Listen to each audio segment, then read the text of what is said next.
रामायण में मंदोदरी की पहचान लंकापति रावण की पत्नी के तौर पर बताई गई है। मंदोदरी का चरित्र रामायण में बेहद नैतिक दिखाया गया है। जब रावण सीता का हरण करके लंका ले आया था, तब मंदोदरी ने रावण को ऐसा करने से रोका था। मंदोदरी ने रावण को समझाया था कि इस तरह पराई स्त्री को अपहरण करके लाना अपराध है, लेकिन रावण नहीं माना और श्री राम के हाथों उसकी मृत्यु हो गई। क्या आप जानते हैं रावण की मृत्यु के बाद मंदोदरी का क्या हुआ था? क्यों मंदोदरी को अपने देवर विभीषण से विवाह करना पड़ा? क्या आप जानते हैं रावण ने कितने विवाह किए थे और उसकी कितनी पत्नियां थीं? नमस्कार दोस्तों, आप देख रहे हैं धर्म विचार यूट्यूब चैनल और आप श्री राम के भक्त हैं तो कमेंट में जय श्री राम जरूर लिखना।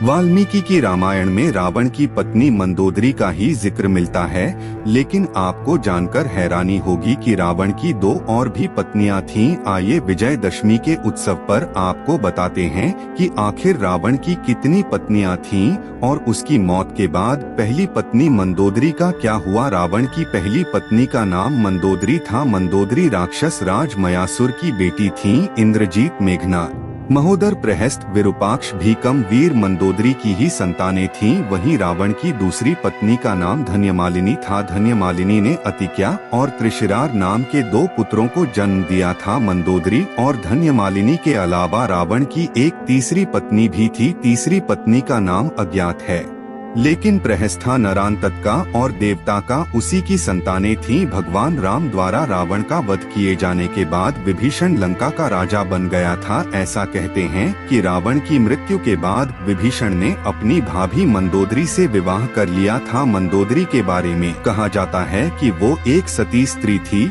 जो अपने पति के प्रति समर्पण का भाव रखती थी। इसीलिए रावण की मृत्यु के बाद मंदोदरी ने विभीषण से विवाह का प्रस्ताव ठुकरा दिया था। वह विभीषण के राजपाट से खुद को अलग भी कर चुकी थीं, लेकिन कुछ समय बाद उन्होंने विभीषण से विवाह स्वीकार कर लिया था। एक कथा के अनुसार लंका में 2 ही लोग थे जो सीता हरण के खिलाफ थे, एक मंदोदरी और दूसरे विभीषण। राम और रावण के युद्ध में लंका से सिर्फ रावण के भाई विभीषण और मंदोदरी ही जिंदा बचे थे। रावण के मरने के बाद जब मंदोदरी विधवा हो गई, तब श्री राम ने उन्हें बताया कि वह अभी भी लंका की महारानी है। सुचारू रूप से साम्राज्य को चलाने के लिए मंदोदरी को विभीषण से विवाह करने की सलाह दी गई, लेकिन मंदोदरी इसके लिए राजी नहीं हुई।